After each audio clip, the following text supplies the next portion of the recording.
Much to get to with Steve Moore, but I want to start with this perhaps blueprint for Doge. I know Doge is already busily at work and collaborating with the Office of Management and Budget. We heard that yesterday from Caroline Levitt about some of the money they stopped, like $50 million for condoms to be sent to Gaza. A lot of prolific swordsmen in Gaza, apparently. I mean, how many condoms is it? 50 million? What, $50 million worth. Right. I'm just saying that's a lot. That's a big party there. I mean, that's probably more than public health clinics at government schools in Illinois spend on condoms. Oh, yeah. That's how much that is.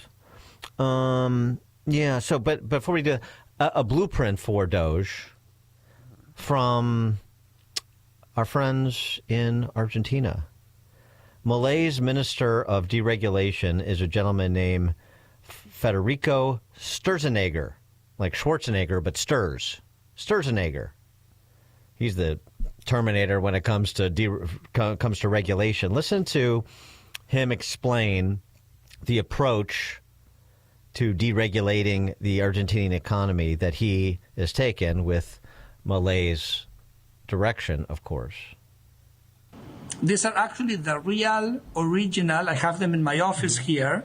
The left pile was all the laws that had to be repealed, and the right pile were all the laws that had to be changed. So I took to Milei these two piles that you're seeing here in this picture, and we started discussing all the reform program. So basically what we did is we cut 30% of the government structure, the kind of the amount of agencies and positions in the agency. We cut that kind of very quickly.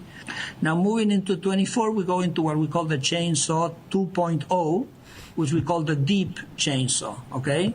So what is the deep chainsaw? We basically did this exercise in the cabinet that we ask ourselves, what should a libertarian government do or not do?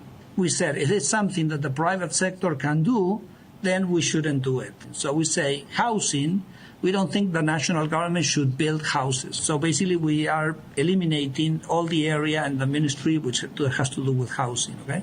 If we're actually going through the whole government and asking people, what do you do?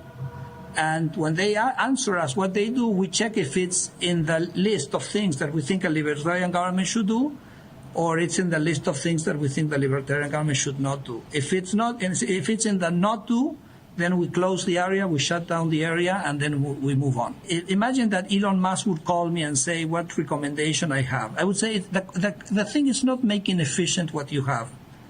The question is asking yourself if this thing the government is doing should be there or not. So you have to ask yourself first a deeper question before you actually tackle the idea of actually simplifying or improving the efficiency. So I talk about deregulation as a pro-small firm, pro-business, anti-corruption, but we think freedom is a value to be aimed for on its own merits. The fight for freedom is tough, but it's worth it. So we're having the time of our life.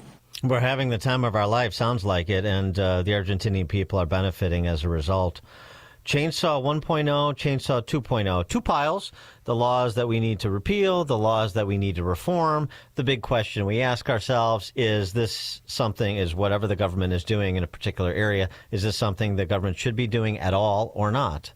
And if it isn't, then we eliminate it. Seems like a good philosophical approach to me. Steve Moore, economist, author of The Trump Economic Miracle and The Plan to Unleash Prosperity Again, co-author with Art Laffer. What do you think, Steve? The Team Malay has it spot on, don't they? Good morning, guys. And by the way, I'm not so sure the government needs to be buying condoms for people. I'm not so sure why that's a government function. $50 million. $50 million? Are you kidding me? If Will Chamberlain can buy his own condom, so can the Gazans. That's right. Did Trojan stock tank yesterday, by the way? Tank? It would have gone the other way. Yeah. The $50 million order they canceled. Yeah, right. So, look, I love what Malay's deputies are saying. I think I like the metaphor of the chainsaw. It's much better than the tweezers that so many Republicans use when they try to cut spending. By the way, Trump is on a rampage right now. I mean, there is so much indignation in Washington right now, and there's a lot of hyperventilating because he's saying, look, something very similar to what Malay's people are saying. You know, if you don't want to show up for work, that's fine. You don't have to show up for work. That means, of course, you're not going to get a paycheck anymore, and we're going to put a freeze on federal hiring. Now, I know you and I you would like to see maybe a 30-40% cut, but at least stop the bleeding is a great idea. Well, what about his early buyout plan? I like it. By the way, it's very generous, too. And I love this, by the way, because you guys don't live in the swamp like I do, and we are trying to Trump is really making an honest effort to drain this swamp, but the left and the Washington Post, which is the mouthpiece for the employee unions, had a piece yesterday saying, it was a long piece about how what Trump is trying to do here is politicize the civil services. You get the joke, Dan. I mean, there is no institution in America that is more politicized than the federal bureaucracy. By the way, this is a city where Kamala Harris won 91% of the vote. Yeah. So there's not a lot of diversity in Washington, D.C. And so we're off to a good start. Whether Trump, they're suing him on all this stuff. It's all going to go to the courts because Trump is asserting the right that he, if we don't have to spend money, let's not spend it. What a concept. That's what a CEO of a company would do. But the left said, no, you have to spend every single penny that has been authorized, even if it's not necessary. And so we'll see what that's going to go to the courts to see whether the president has the authority to not spend money. I say he should. Well, what about this? I mean, do you think every civilian that, on the federal workforce that was offered this buyout, 8-month severance, we have 45,000 federal workers here in Illinois alone. Do you think that 5 to 10% will take Trump up on this offer? Because it would save $100 billion for taxpayers. Here's the problem. These guys have really cushy jobs. They really do. And, first of all, how many times have we talked about this in the last 2 or 3 years on the show, that the biggest single increase in employment under Joe Biden was what sector of the economy, Dan? Government. Government's been on a hiring spree while, for the private sector is trying to get more efficient. And so we need to dramatically cut the federal bureaucracy. Illinois and New York and California have to cut their bureaucracy as well. It's very difficult to do. The unions are so powerful in Washington as they are in Chicago and all these other places. So it's not easy to take on the blob, so to speak. But I think, one thing, I don't know if you saw there's a poll that just came out this morning, not about Trump, but what do you think about what Trump is doing? And by the way, Trump's approval rating is pretty high, but the things that he wants to do are pretty popular. Most of them, 60% say, yeah, do it. Get rid of the federal bureaucracy. Get rid of the illegal aliens. All of these things get rid of these DEI programs. By the way, we can save millions and millions, hundreds of millions of dollars getting rid of DEI. A lot of these people, you know what they do? They're federal employees. They make sure we have enough gays, we have enough Hispanics here, we have enough blacks here. What kind of a business is run that way? Well, right. And part of it is, in terms of draining the swamp, is you have to defund it. And so I thought this was interesting, this trial balloon he floated yet again in his remarks at the Congressional Institute, where he sort of offered up the idea that the tariffs I impose and the revenue they generate from foreign countries could replace the federal income tax. Take a listen. We had no income tax. The income tax came in 1913. As I said in my speech last week, instead of taxing our citizens to enrich foreign nations, we should be tariffing and taxing foreign nations to enrich our citizens. Does that make sense, right? Okay, you talked to him. What do you think the real prospects would be of trying to repeal the federal income tax? Well, I do believe, Dan, that the 16th Amendment, do you know what the 16th Amendment was, Dan? Yes.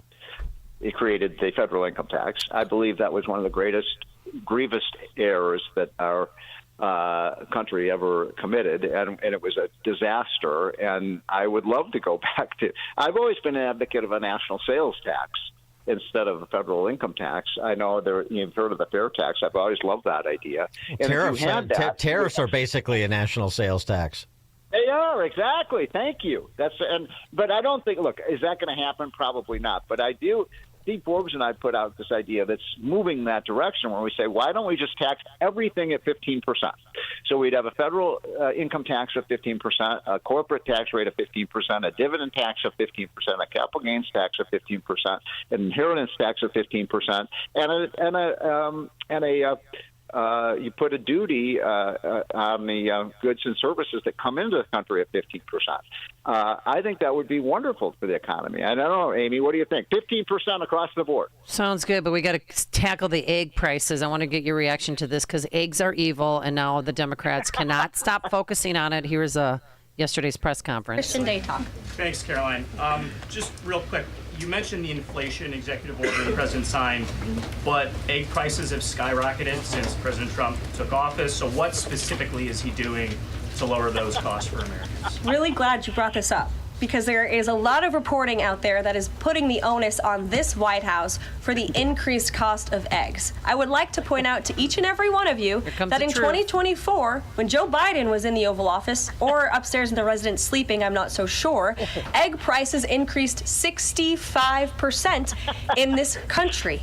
We also have seen the cost of everything, not just eggs. Bacon, groceries, gasoline have increased because of the inflationary policies of the last administration. As far as the egg shortage, what's also contributing to that is that the Biden administration and the Department of Agriculture directed the mass killing of more than 100 million chickens, which has led to a lack of chicken supply in this country, therefore a lack of egg supply, which is leading to the whole thing is so stupid. They've been in office for 5 minutes. Right, and by the way, we did. I mean, she's right that we killed millions and millions of birds and chickens. And guess what? When you have fewer chickens, you have too fat. Fewer eggs. No, I mean it was as a precautionary measure. They didn't have to kill. They could have killed 1 million. They killed 100 million chickens, and I think they did it on purpose to make Trump look bad. That's my conspiracy theory. Oh God. Boom. Where's PETA when you need them? Make one serious point about this, though, that people keep asking me, are prices going to fall under Trump? And, we might see the gas. I do think we can get the gas price down to $2.50 a gallon because we're going to produce more oil. But, what we want is a stable price. In other words, we want to just stop the increases because Biden took the inflation rate from 1.8% under Trump to 9.1%. The goal is to just flatten it, get it flat, and so we move forward with a new stable price system. And I think Trump will achieve that. Stephen Moore, economist, author of The Trump Economic Miracle and the Plan to Unleash Prosperity, again, co-authored with Art Laffer. Steve, thanks as always. Appreciate it. Hey, guys. Have a great week. Take care. You too, and he joined us on our turnkey.pro answer line.